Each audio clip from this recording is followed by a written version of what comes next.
G'day guys, take two. Just recorded about a 30-minute video with the microphone off. Genius effort. I should have been at the circus for the barrier draw on Tuesday. Yeah, great edition of the Everest this year. This is the Everest Preview for 2024. Really deep sort of race with a lot of angles. So I'll get straight into it, try and get through it as quickly as I can. Starting with the map. This is the map that sort of self-generates off this database, but I'm up in the air with how I think it'll sort of play out. I do think that Lady of Camelot will press. I do think that Growing Empire will press, and I'm not sure whether Storm Boy will have the natural speed back from 14 to 12 to really go with them naturally. Probably plan A for them will be to push forward and try and find the front. But if he doesn't bounce, I think they'll actually be happy to take the sit here. He's just drawn that ideal gate to take the sit this time. And yeah, I think if sort of the stablemate bounces, finds the front, and Growing Empire ends up outside it or even in front with the stablemate outside, they'll be happy to take the sit this time. I think they've got the luxury to do that, and that may be the option. IME probably does have the speed to hold them out, but I think we'll take the sit. So I think that's how the first four will land. We've got to change the tactics from Private Eye to be ridden more forward. I think that's very important, and hopefully does land just behind them. And then you've sort of got Sunshine in Paris and Jolie Star looking for a similar position. Traffic Warden looking to hold a spot as well. Whether he gets pushed to the fence or not will be interesting. I think Bella Nipotina, I Wish I Win, and Giga Kick probably have to take sits. Yeah, whether Jolie Star can cross Giga Kick's probably important too. But yeah, the map's interesting. The race itself is very competitive. So we'll get straight into it, and I'll just run through the horses in order. And you'll probably cover a lot of horses sort of with similar replays sort of doubling up. We'll see how we go. But first horse is I Wish I Win.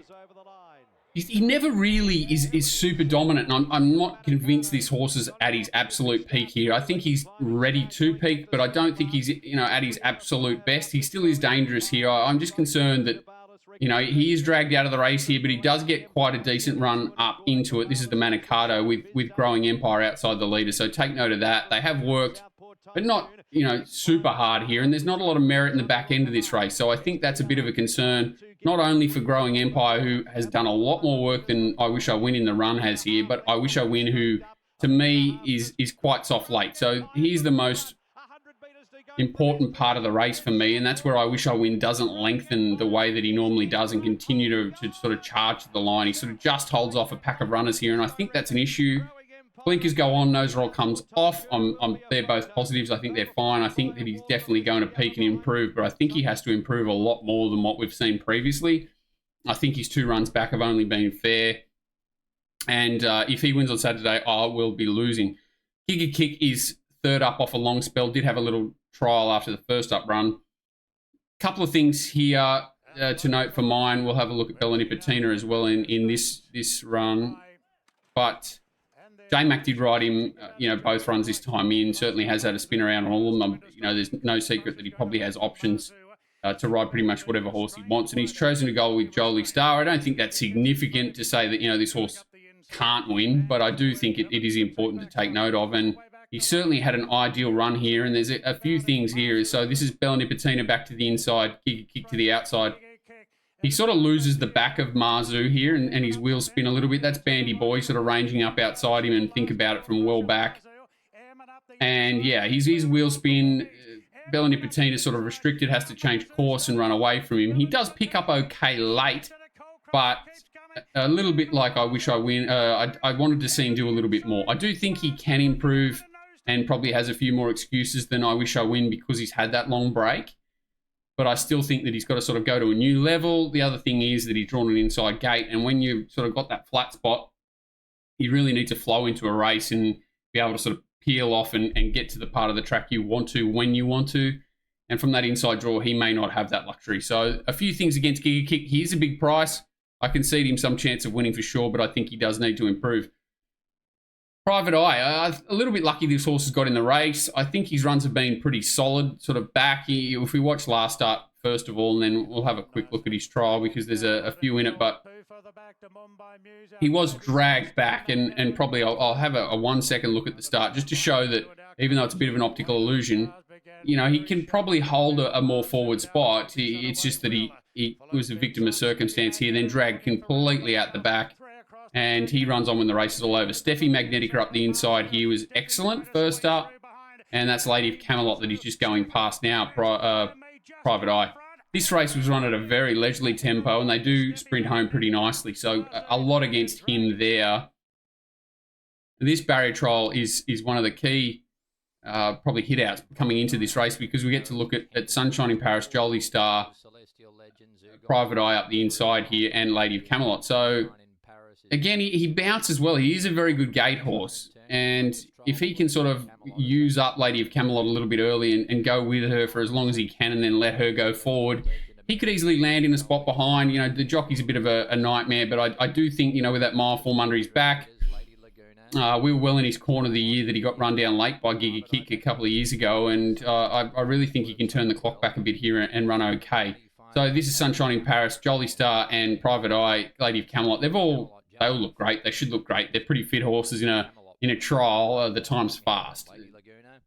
They should all move well, and they do. That's Fangirl running up their backsides, Amelia's Jewel. So a lot of horses here that go around Saturday in high-quality races. Yeah, I think he's probably the roughie of the race at 30 to 1. I probably got him third or fourth pick, not far. You know, him and Steffi Magnetica pretty close up, and he's definitely going around a winner for mine, just hoping he lands that spot just behind the speed. Bella Nipotina, she had a really long prep last time through. She only had a short break. Her 2 runs back have been excellent. They've both been from lower draws, or well, last time she sort of dragged back towards the inside. So saved ground, ripped home. She doesn't win out of turn, and that's silly to say for a horse that's won 9 times, which is 25 placings on top of that from 54 starts. So she's a real war horse, but she does need sort of things to fall her way. I do think she needs a wet track to overcome gate 12 or some sort of excellent ride from that position. I think wet probably more likely, so she can blend into the race and get to the middle, even if they sort of slingshot to the outside, or if a ton of rain comes, that's a possibility. But yeah, if she has to sort of circle on a drier track, she's probably up against it. But she's flying fit, and you know, good luck to her. But at the moment, sort of $9. I think that's probably as short as she's entitled to be. She might get out a bit. I Am Me 2 for 2 had a trial since where she bled from one nostril. I don't think that's an ideal lead up into a Everest, and I think that form where she had just absolute perfect runs first and second up is solid, but I do think a few of them will catch up to her here and out to 1,200 metres. From that inside draw, I think she's going to need everything to go her way and a few things to go wrong for other runners. Kind of seen everything except the trial, and I don't think it's even worth looking at. I'd be very surprised if I Am Me wins the race. Steffi Magnetica, we have talked about. We've seen that first up run. We've seen the trial since. Sorry, we haven't seen the trial. I will show the trial. Admitted has come out and won this since, but it is a little bit of a worry to me that she doesn't trial a little bit better than this. The time overall is very poor. The set Admitted came out and won, but I'm just concerned that you know, this trial was definitely a step back from what we saw first up. You've got 2 choices. You can either be forgiving because she was coming off such a career peak first up and maybe she needed this hit out, 28 days between runs. She could bounce back. That's your decision to make. Or if you're going off that trial, I think she's well and truly up against it. She's got 1,400 metre form. She's got a bit of X factor about her. She handles wet. Yeah, I think $14 is fair enough. You know, I think she's going to go around a winner for me, honestly. She's going to land in that spot that I want to land, the winner to land. I think just sort of stalking the speed. And, yeah, if she can get to the outside with clear running, I think she's going to run really, really well. Sunshine in Paris, she's my top pick this year, a horse that I've been in love with for a long time. I thought her win first up was excellent. So Jolie Star comes out of this race as well. She had already put together a really strong win first up, which we will have a look at when I get to her. A couple of things to note. Jolie Star bounces a lot better than Sunshine in Paris here, and they swapped their draws on Saturday. So probably a good sign for Jolie Star that she could easily land in front of Sunshine in Paris if she wants to on Saturday, which could be important. But I wouldn't be worried about finding the back of Jolie Star. I think that'd be a good spot to be. So, yeah, the way this race unfolded, they went really quick, sort of to the 8 and then to the 600 metre mark. And she's sort of left in no man's land first up. Thought she paraded with a lot of physical improvement to come. I like that she's had 35 days since this with a little clean-out trial that we've already seen. I love the setup, but I just love what she does here. It's not easy to sort of not get a card up and have to make up ground on tearaway leaders, even if they are coming back to you a bit here, which they were, but not significantly so, and she's had to maintain that run. Jolly Star's had the back of her and not been able to go with her. So this is a little bit like Steffi Magnetica for mine. Can you be forgiving of Jolly Star off a really strong peak first up, then going backwards, and then we've seen her with a clean-out trial since. She did beat Macarena, who came out and won impressively off the back of this, but she was definitely down a little bit on what we saw first up. There's no doubt about it, Jolly Star. Whereas Sunshine in Paris, real tradesman-like job, did the job well. I thought she stopped quickly over the line again, saying that she'd sort of probably come to the end of a run there, and she could improve off that. So, yeah, ideal setup for me, ideal draw. Don't want it to get that pair too far back, hoping that, you know, ideally I'd love to see this horse in the first 5 or 6. If not, if it finds the back of Jolly Star, I think she'll take her a long way, and that's probably what I'm hoping for. Just don't want to see her sort of back behind Steffi Magnetica or something like that, an extra pair further back if we can avoid it. Jolly Star. This was the win first up. This is not the grade that usually is a great pointer for an Everest, but I think it sort of signalled that Chris Waller had set this horse as a sprinter this time. And in the way she sort of travels here, J-Mac's been aboard with her the whole preparation, and then he's gone on to choose this horse as his ride in the race. I think that's important. Because it's a Waller runner, you probably expect it, but I still think it's important. He does have the choice of rides, and obviously whatever she did this day, you know, he doesn't pat one down the neck with over 50 to go very often. So, you know, he's given us some sort of feel that he believes can win the Everest. She ran some incredible sectionals there, and, you know, that little clean-out trial, whatever since. I think $6 is very tight. I think we'll get better. I think it's just the James McDonald factor that's anchoring that price at the moment. I'm hoping to get a little bit better. I don't think the price is long enough that you can really sort of launch into her and make her a huge result, but I don't want to lose on the race if she wins, because I think she's going to be in that ideal spot, and I think James McDonald will give her every chance. The 3-year-old's Growing Empire. He comes through the Manado. He's obviously sort of won a couple of races in 3-year-old grade. This was his first exposure to that level. We've already looked at the race, but he did have to absorb a little bit of pressure early, but then gets quite a nice run outside Estrella, who's in the doldrums a little bit here. Does get clear, but there's not a lot of merit in this last 600 of this race, and I didn't think Southport Tycoon was entitled to pick him up. So, yeah, I've got a few queries over this form. All these gaps closing up. He's definitely weak across the line. He draws to do a little bit of work here. He might end up in a decent spot, but he's not going to get favours, and he's going to have to work. I just think at the end of this race, this is a stronger race. There's horses with more upside this preparation than him for me here. And I just I don't think this is the A-grade form. I wish I win pretty much had a barrier trial. The rest, you know, even Coleman came out. He ran okay from here, but nothing's really come out of it and been dominant. So I'm concerned about the 3-year-old form in general. I'm concerned about the Manado form in general. And I think $7.50 is I'm not happy with that for Growing Empire, to be fair.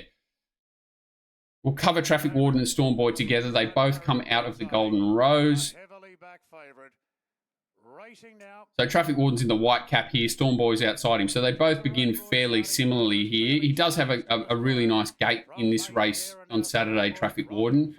He sort of got in the way of Storm Boy here and then forced him to sort of even press further forward and work harder. And Traffic Warden does get a nice run from this spot. So we see Storm Boy roll to the front and have to work.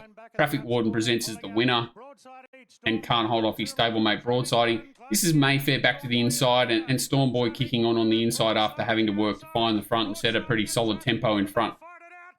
I'm just concerned about this form as well, to be honest. Broadsiding was okay in the Caulfield Guineas. Mayfair was a flop. Maybe that was the end of his prep coming into this. It's hard to sort of line those two up.